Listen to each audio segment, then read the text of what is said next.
Electroshock. Violencia electroconvulsiva. Pon as persoas en coma, inconscientes.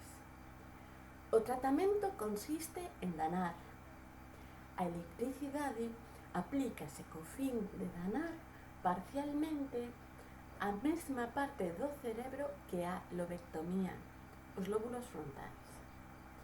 As persoas viran máis submisas. A euforia inicial indica dano cerebral. O doutor escribe na historia da paciente case 3 mulleres por cada home reciben no primeiro mundo electroshoque baixo coacción, forza ou engano, a igual diagnóstico. O doutor escribe na historia da paciente que o seu estado de ánimo mellorou. En Estados Unidos escriben na historia mood improved e logo stop complaining, deixou de queixar. Esa euforia inicial vira apatía, que é a consecuencia máis importante da aplicación de electroshock, xunto coa perda de memoria de forma permanente ou algún tamén temporal, en certa medida, as dúas. Perdas de memoria e problemas de orientación. Ir dun lado a outro da casa, dun lugar na rúa a outro, dentro dun edificio. O electroshoque foi desenvolvido en 1968 na busca de formas máis limpas e menos traballosas de realizar a lobectomía. De feito, a forma máis habitual de electroshoque consiste en colocar 2 electrodos, un en cada lóbulo frontal. O uso da anestesia, que é vendido como unha mellora e xa se facía a inicios da década dos 60. A novela Alguén vou sobre o niño do cuco, que tanto mencionan os psiquiatras que aplican electroshock como fantasía, como que deu unha mala imaxe dun procedimento, un tratamento perfectamente seguro e maravilloso. Está basada na experiencia real do escritor. Creo que el estivo como traballando ou participando nuns ensaios clínicos nun hospital de veteranos, ex soldados, que claro, todos os soldados en Estados Unidos teñen moito estrés postraumático, están moi mal, porque o pasan mal nas guerras, no Vietnam, antes en Corea, agora en Afganistán e cousas así. Pasan moi mal. As guerras son unha fábrica de loucura. Entón, pois, está basado en feitos reais, así que non creo que nese momento, no momento en que foi escrita a novela, xa se facía con anestesia e respirador e todo.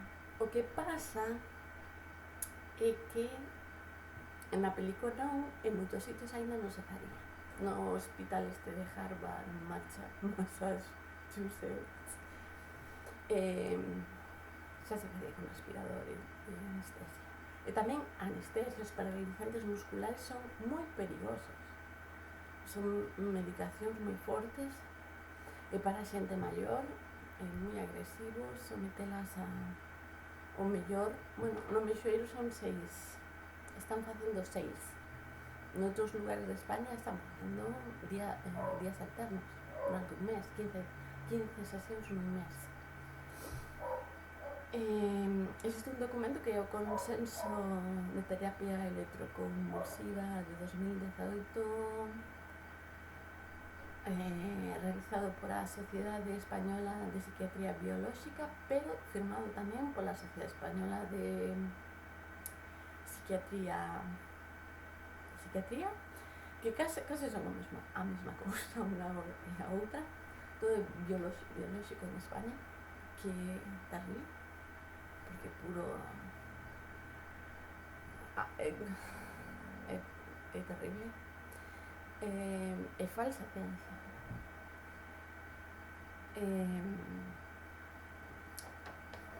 Entón, sigo. O uso de anestesia, que é vendido como unha mellora e xa se facía a inicios da década dos 60, forza os psiquiatras a aplicar descargas maiores, maior voltaxe e durante máis segundos, con fin de inducir a convulsión buscada, que ten lugar sempre en cada sesión. Está no nome do procedimento: terapia electricidade convulsiva. Pois a medicación, anestesia, o que sexa, que paralizantes musculares, tal, eleva o limiar da convulsión. Non é menos cruel na actualidade, senón que está a virar aquí en Estados Unidos ou no Canadá un procedimento máis violento e dañino. O dano físico no cerebro é maior. Unha convulsión inducida artificialmente é moito máis dañina que unha convulsión natural que poida ter calquera persoa, sexa epiléptico ou por motivos de saúde diversos. A xente non adoita romperse cos partes do corpo cando se facían o electroshoque sen anestesia e sen paralizantes musculares. Moita xente rompía as partes do corpo, a columna vertebral, etc. Ademais, que a xente non recorde a dor non significa que non a experimentase, que é unha cousa, é algo moi traumático para a persoa. Fernández Sastre, que é o tipo que está aplicando o electroshock no mexoeiro, falou de 1, 2, 3 segundos, o que quere dicir, se é verdade, porque ese señor tamén di que é bo que meter electricidade nos lóbulos frontais é bo para o rego do sanguíneo do cerebro, o cerebro non é o corazón.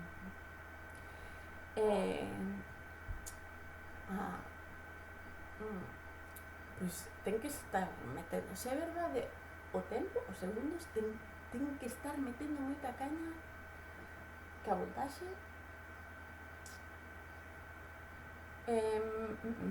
Nos inicios da década dos 90 aprobouse en Texas unha lei que exixía que se informase ás autoridades designadas competentes de toda morte que tivese lugar no prazo de 2 semanas tras a aplicación de ECT. Entre xuño de 1993 e agosto de 1994 morreron 8 persoas, nun total de 1.700 persoas sometidas a dito procedimento. O mellor a xente se parece pouco 8 persoas, pero estamos falando de que os médicos maten cun procedimento.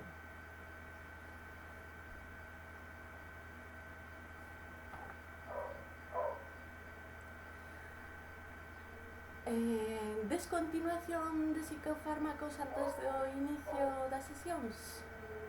Os defensores do electroshoque desaconsellan que o paciente estea tomando medicación. Mesmo desaconsellan a toma dunha benzodiazepina a noite anterior para dormir.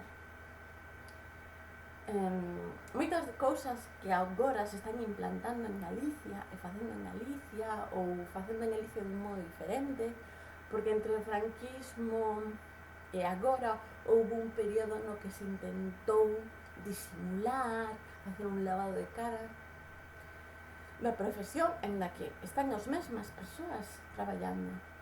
Quero dicir, os neurólogos que están caladiños, neurólogos franquistas que estudaron o franquismo, sabe Dios sabe Deus o que lles ensinaban daquela, nos 70, escribindo artigos xunta. Os neurólogos deberían de tentar salvar a súa imaxe, ou son cómplices ou non sabemos ata que punto. O proceso de descontinuación de psicofármacos é lento e difícil na maioría dos casos. Síndrome de retirada, abstinencia. Agora, xente gustalle máis falar de síndrome de retirada. Withdrawal syndrome.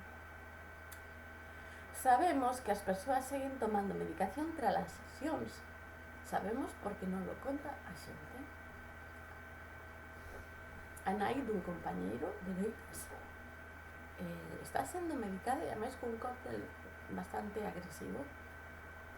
Litio, antipsicóticos, mellor chamados neurolépticos, benzos, terrorífico. Ela non quere tomar, tenta non tomalos, fai trampas, o marido a vixía, é perigoso. O ideal sería, se a persoa non quere tomalas, ir pouquiño a pouco, realizar un plan estratégico para que a retirada sexa o menos agresiva posible para o sistema nervioso e para a persoa en xeral. Sabemos que as persoas, porque o litio dana os riñóns e cousas desas, e ao quitalo, os riñóns os riles poden reaccionar, pode haber moitos problemas. Sabemos que as persoas seguen tomando medicación tras as sesións, que se lles segue prescribindo. Durante ese mes, aranga, porque se lle quitan, de repente, é que tan malo é unha cousa como outra. Suicidabilidade. Os partidarios de electroshock defenden a súa aplicación en casos de alto risco de suicidio.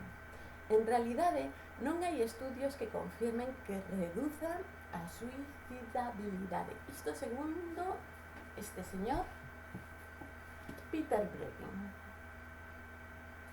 Este é o primeiro libro que ele escribiu, creo, aparte dun libro no que escribiron varios cando ele era estudiante, nun programa de Harvard en que iban a un psiquiatra chunguísimo que Breggin describe como un campo de concentración nos anos 50, no ano 54.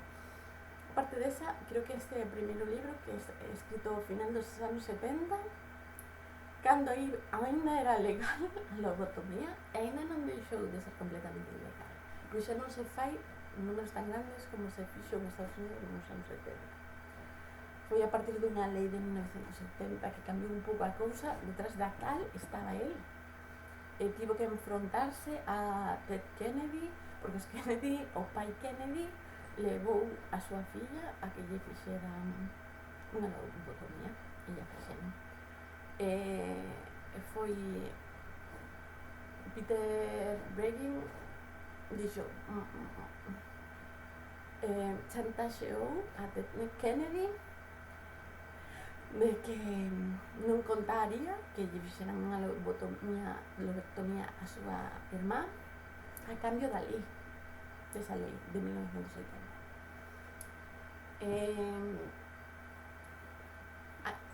Quen pense que Peter Breggin non é un referente pode ver como, por exemplo, no Congreso aparece falando de non dar antidepresivos aos soldados porque están armados, se poden matar a alguén, poden suicidarse. Entón, según as investigacións que fixo Peter Breggin, non hai estudos que confirmen que reduza a suicidabilidade, a menos que sean cociñados e moi cociñados. Sobre a cociña, temos a dúas persoas, aparte de Peter, como Whittaker.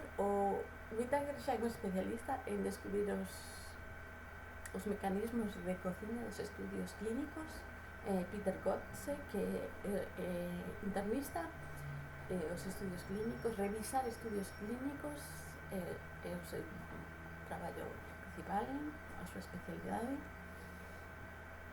Mais ben ao contrario, Breggin encontrou información que confirma que a porcentaxe de pacientes que cometen suicidio é maior no caso daqueles que recibiron electroshock.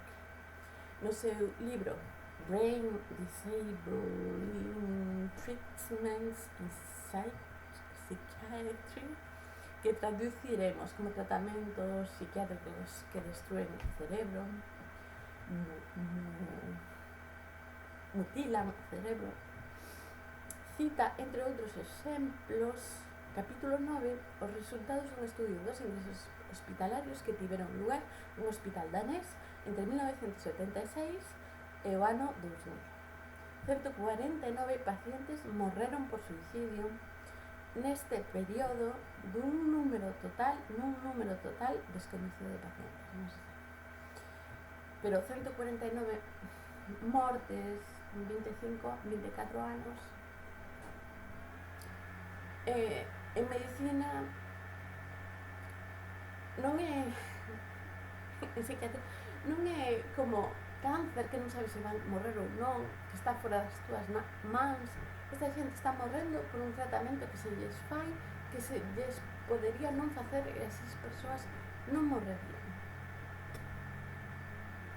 O 95% das sesións foron unilaterais, únicamente nun dos lóbulos frontais, o que indica que se utilizaron técnicas supostamente menos agresivas e modernas. Breggin afirma que os estudios mostran que o risco de suicidio aumenta e é máximo na semana que lle segue a última sesión. Na súa propia experiencia como psiquiatra observou nos pacientes que acudiron a él na procura de axuda tras seren sometidos a electroshock, como o electroshock aumenta o risco de suicidio. Observou que o electroshock aumenta o risco de suicidio, aumenta a desesperanza, esa persoa esqueceu partes importantes da súa vida, ter os seus fillos, crialos, parilos, a infancia, andar en bicicleta, ela. Resultalle máis difícil aprender a persoa esa. Resultalle máis difícil aprender a recordar calquera cousa, non? O sufrimento anímico, a depresión que supostamente o tratamento resolvería, vai a peor. O seu doutor négalle que todo o que lle está pasando se deba ao electroshock, a que se chama luz de gas, que se usa, concepto que se usa en violencia de xénero, pero tamén o fan os psiquiatras, dicíndolle a xente que é imposible que lle faga dano esa terapia ou esos psicofármacos. Di que é imposible que o electroshock cause danos permanentes. Temos a moitos xefes en Galicia dicindo iso, que é imposible que cause danos permanentes. Meter electricidade nalgo, nun tecido que é tan sensible que necesita o cráneo para protegerlo. A frustración, o sentimento de injustiza que a persoa ou persoas que deberían cuidar de unha e axudarte te traizoen, o profesional, a familia. Breggin aconsella nestes casos que os profesionais da saúde mental con afecto e empatía lle recoñezan ao paciente que unha injustiza lle foi feita, que o tratamento danou o seu cerebro e a súa mente. Na proposición de lei presentada por Unidas Podemos, que considero que hai que redactar porque ten moitas... Gustoume ter ese texto para reflexionar sobre el, pero tamén a saúde mental está conectada con outras leis como a de liberdade sexual, a a protección da infancia. Non é unha lei, non só importa esta lei, pero creo que hai que facer, a xente necesita xustiza, a xente necesita fese moito fincapé investigar sobre o suicidio, pero a mí parece que as causas están bastante claras. Sábese que os antidepresivos, os que influen na serotonina poden ven nos prospectos que poden inducir o suicidio, toda a medicación psiquiátrica pode inducir o suicidio. A violencia psiquiátrica, os ingresos, sábese que os ingresos, hai estudios nos que se explican como os suicidios aumentan, os ingresos forzosos, a medicación forzosa, ser atado, aumenta a posibilidade de suicidio unha vez fora do hospital. Na proposición de lei presentada por Unidos Podemos o 8 de marzo de 2019, 122/030 0000331 122/0000331 con data do 8 de marzo de 2019. Chámase Proposición de Lei de Derechos en el ámbito de la salud mental. Unha das grandes cousas que di que sería importantísima a nivel mundial é que se explicita a súa total prohibición, a prohibición total da aplicación. Artigo 17.4. Ninguna persona será sometida a terapia electroconvulsiva.